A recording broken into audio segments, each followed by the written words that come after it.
you so much. Guys, 120 for my empty bottles of beers. See that? Not bad. Thank you. Hi. How are you all doing? Good day.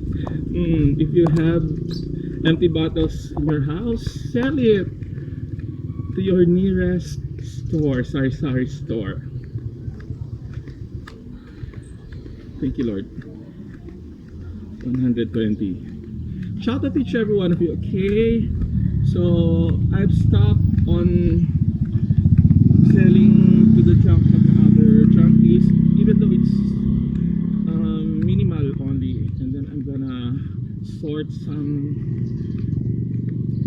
junkies again, little by little. Shout out to each every one of you, to all my silent subscribers, to all my silent viewers, to all my Facebook viewers, hi, and to all my lovely countries, to all my, what's this? I forgot. Lovely countries, and to all my first viewers who never get tired of my masterpieces. Thank you so much, each every one of you. And who else? To each every one of you, okay? And just keep on going.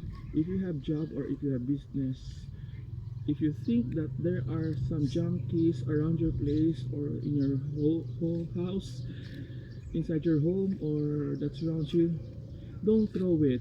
Or if you are not fond of selling it, give it to others, especially those in need and those people who are collecting junkies, okay?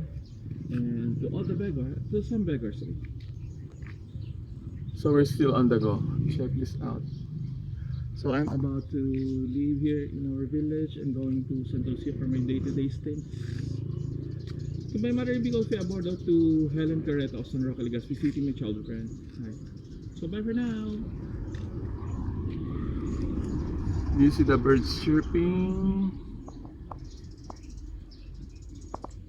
Bye.